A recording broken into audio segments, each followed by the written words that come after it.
First question, tell the audience here about how you heard that you got the job. That is an easy question. Thank you for that. And thank you to all of you for having me here. It's a pleasure and a privilege to be here with the Atlanta Press Club.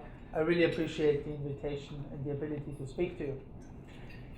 Just before Christmas, actually, our CEO at that time, Steve Cannon, went to Germany. There's ExCom meetings every other month where we usually participate, and he was scheduled to come back late Thursday. I missed him in the office, went to a farewell party of a colleague who was going to Canada and was off as of Friday on vacation.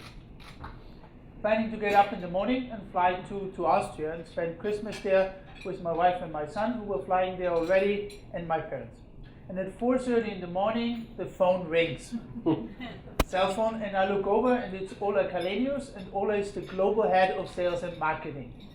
And I remember thinking, great. Just before Christmas, head guy of sales calling, that's going to be about sales. We need more volume or whatever.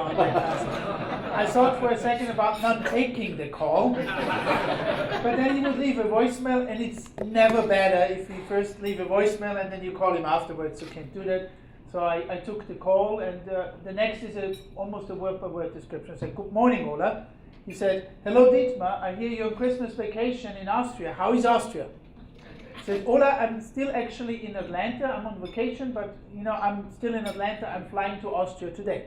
He said, oh, then I woke you up. Don't worry about that. You're going to be even more awake in a minute. Now, you are laughing. I have no idea what's coming. I'm not sure that this is good.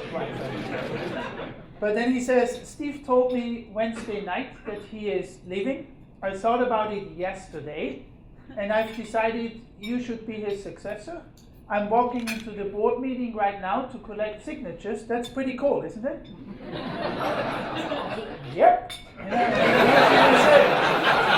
said, good. Then, you probably should change your flight plans to Austria, because on Monday you're going to do a town hall with Steve and tell the employees. So you need to get the press announcements ready over the weekend.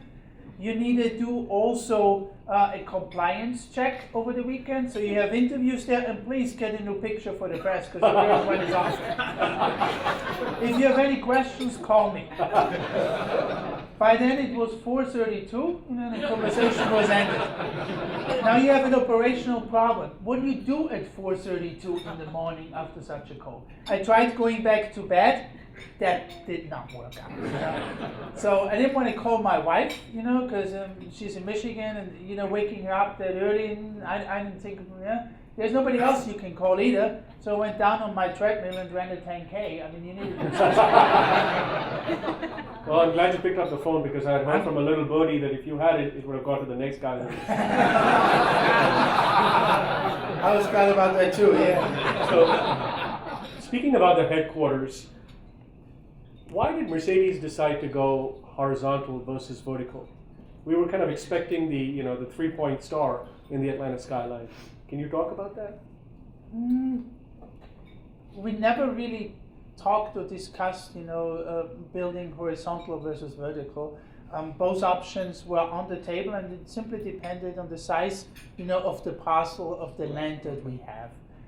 If you go up too high in the tower, which you have to do if the size of the land is very small, obviously, then from a communication perspective, and let's go to a simple example, we're going to have about 1,000 jobs there. Right.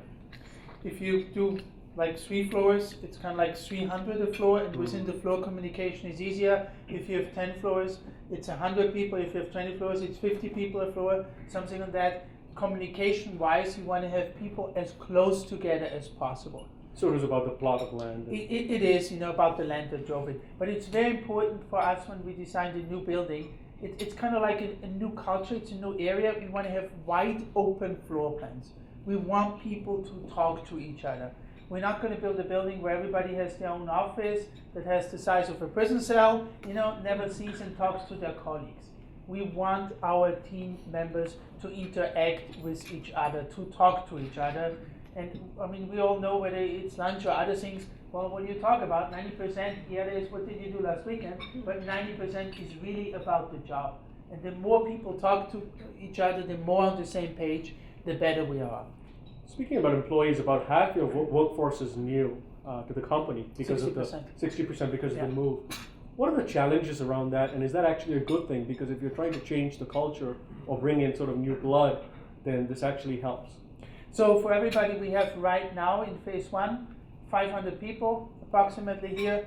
200 are kind of from MBUSA before. They came from Montreal or came from the field or other parts of the region. 100 of them changed jobs, and 300 we hired here. And just as you said, predominantly young people. Well, the first kind of thing that it struck me is when I went to the opening. We opened the doors on July 7th, and I've been here since July 1st. You're walking into the room, you take a look around, you think you're at a college party. Because people else around makes you feel real old, by the way, as well. But the challenge in that is we got great people, ambitious, full of energy, hardworking, talented, driven, everything. Not a lot of experience in the automotive business. Right.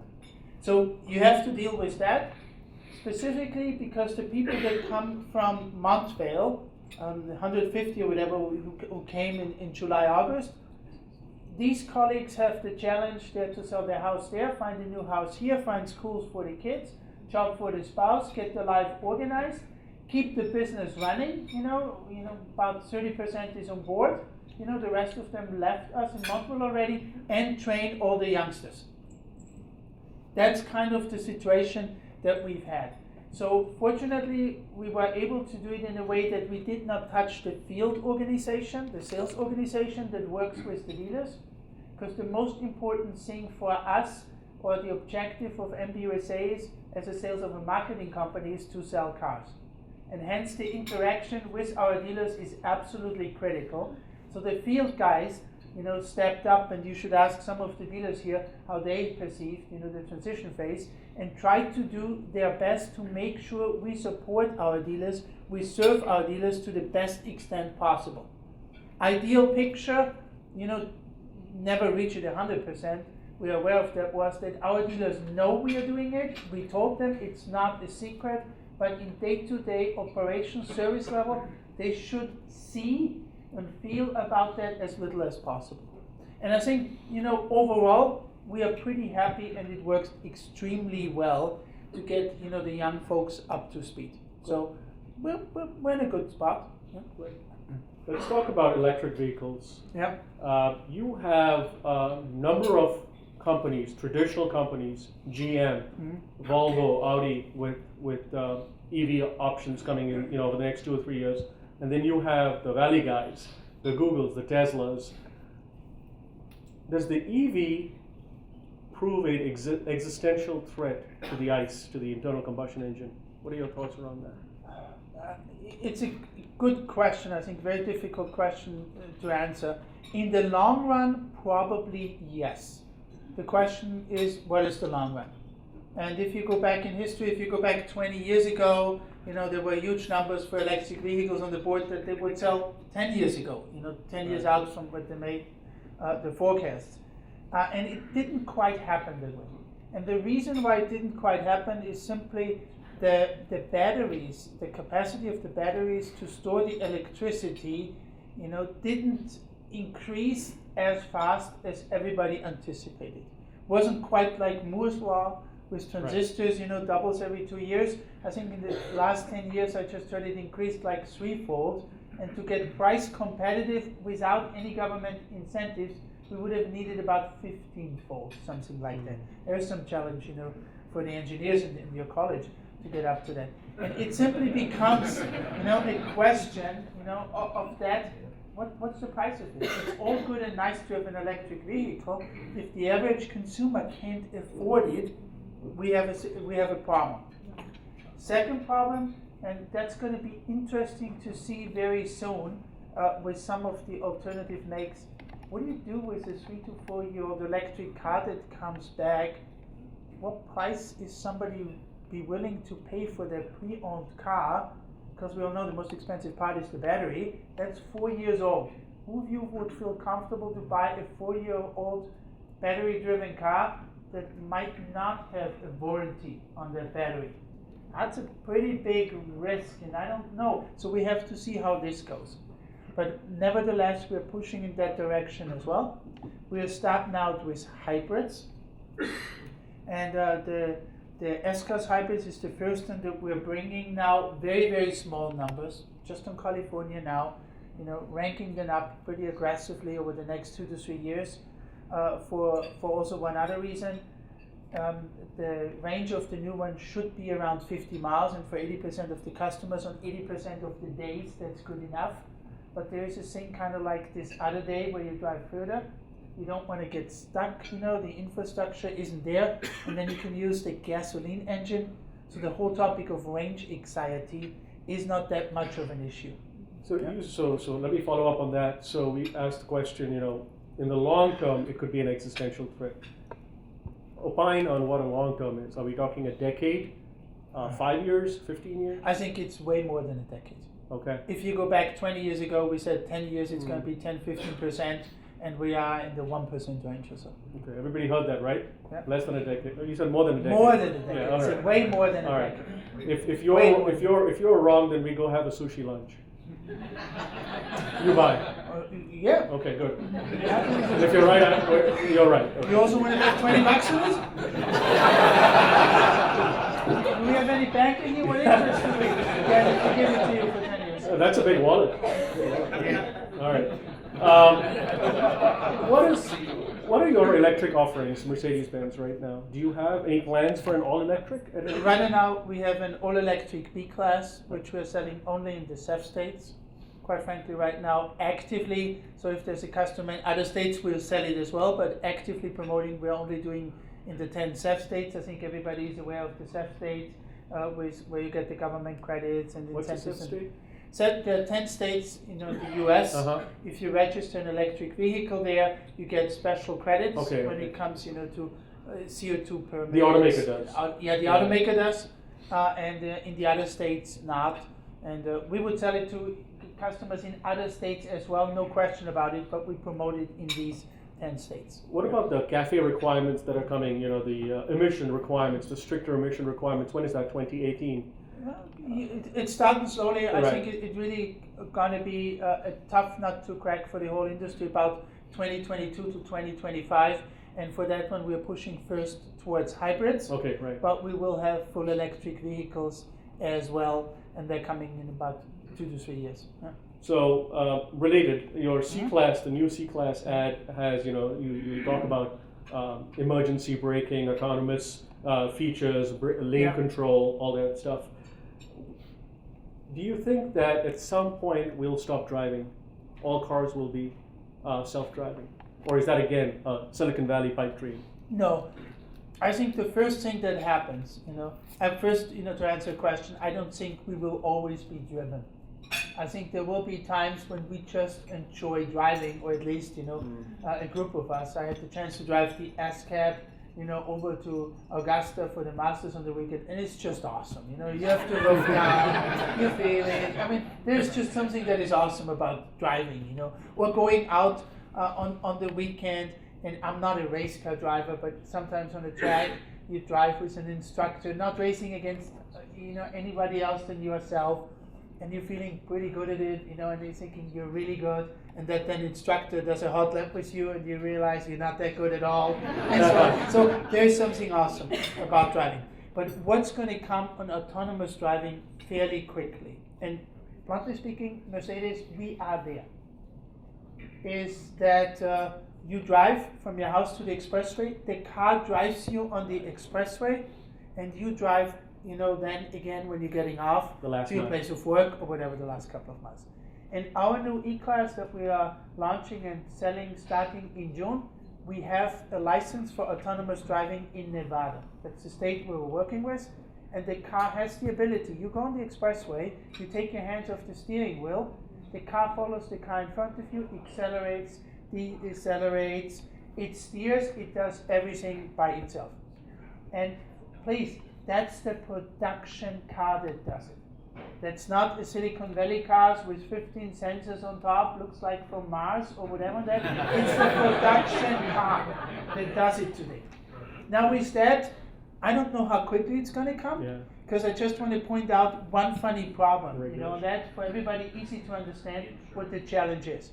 And it's specifically for you, because here in Atlanta we have something called rush hour and a lot of traffic. Specifically 75, 80, 85 year round all the way to Grady Cliff, right? You all know it. So what is the legal requirement to you as a driver? Safe distance to the car in front of you. Now let me now, I might be blunt, I'll accuse you all of driving illegally, because in Russia none of you keep safe distance to the car in front of you. Because what's going to happen? Somebody cuts in. What are we going to do programming the autonomous car? If we program it that it keeps safe distance, you guys are going to go bananas. Because everybody's going to cut in front of you. You're going to yell and scream at us. If we program it to be, close to the bumper of the car in front of you, we are programming the car to do something illegal. Can't do that either as a manufacturer. And there's about, quite a number of problems like that with, the habits of us humans and reality versus legal regulations that kind of make it a bit tricky. Now, this will be easily avoided if we go out with a law as of day X, every car on the road has to be autonomous. We all know that's not going to happen. That's financially not doable. You would force everybody to buy a new car. Not going to happen. But the transition is going to be really interesting with topics like that. So you're saying a fully autonomous car is not going to happen? No. That's coming too, but not as quickly. Okay. I think the semi-autonomous on the expressway, Mercedes is there today. Right. We could do it as of today with problems like the one I mentioned, involved. But our cars, the E-Class, the S-Class, they can do it today. The law does not allow us to do it today. So the car can do it. That's key. So a fully autonomous car is not happening not because the technology doesn't exist or the manufacturing process doesn't exist, but that the laws and regulations and the insurance industry is not ready to accept. Yes, but let me again be clear here. Our cars can drive in the expressway. In inner city traffic with people walking around and something like that, we're not there either yet. Right. So fully autonomous from your garage to your place of work, not fully yet. On the expressway, we are there yet. I think both going to come, but from the legal perspective, it will take a while. The first thing that will happen is indeed that you'll be driven on the expressway if you choose to be driven on the expressway. Last question, and again, this is one of the big things roiling the auto industry, and that's auto ownership. A lot of young people today are like, do I really need to buy the car and park it and pay insurance, especially in the big cities? I could just take Uber, and down the road, there'll be fleets of self-driving Ubers. What are your thoughts about that?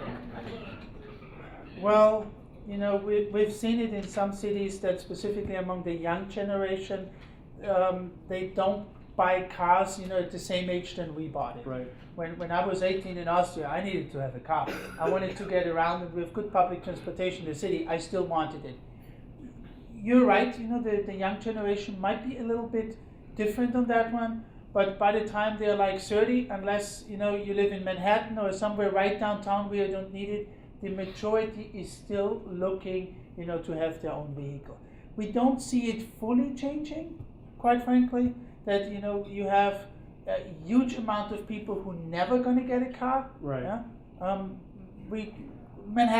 Downtown Manhattan might be, and other situations like that, but it's certainly some of the youngsters buy it a little bit later. So will the future, and when I say future, I mean the next 7 to 10 years, will that be your reality would be a lower volume reality? You'd be selling fewer cars? No, not necessarily, because I think, population growth, Okay. will happen and so on. I think it might have a little bit an impact on the growth factor overall, but I don't think we'll sell lower cars. We might sell more cars without that, but I still think it's going to be higher, because, U.S. population is simply growing. There was a report not too long ago about Uber having reached some sort of an agreement to essentially buy 100,000 S-Class vehicles once they were fully autonomous. Great. Anything you can share on that? No. If Uber has that agreement, I only know it from the press. I don't know on that. And we've never talked in Stuttgart about it. Okay. I've all was more on the kind of like hearsay thing. I never heard one of our executives talk about it.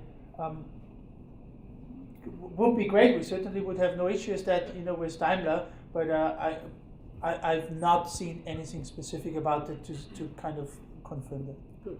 Yeah, we're in background, so nobody. Yeah. Okay, good. All right, cool. We're always in background. It's a little secret. It's a little secret. All right. Okay. I'll open up the floor now to questions. Yeah, go ahead. Sir? I read a lot of car reviews. Yeah. And almost universally, Mercedes gets stellar marks for things like fit and finish, ride, agility. But conversely, almost universally, they get terrible marks for reliability. Is that something you're thinking about? I mean, I read it in one of the recent reports where we didn't do that well on reliability. And then, the hard data that we have to compare it to is simply the warranty expenses, because we have pretty long, warranty topics. And the fact is that our warranty expenses are down substantially. So there is something, and then it's even more puzzling for me and more troublesome, quite honestly, because there is something about perception. Yeah, because if warranty expenses are down, both can't be true. Yeah, there's something about perception that we need to work on to make sure we correct it. Yeah, but our warranty expenses the last couple of years have been down year over year over year. They're going down. Sometimes our dealers are not too happy about that because warranty business, is good business for them. Yeah? And I saw Craig Baranko here kind of saying, but warranty expenses are down. Yeah?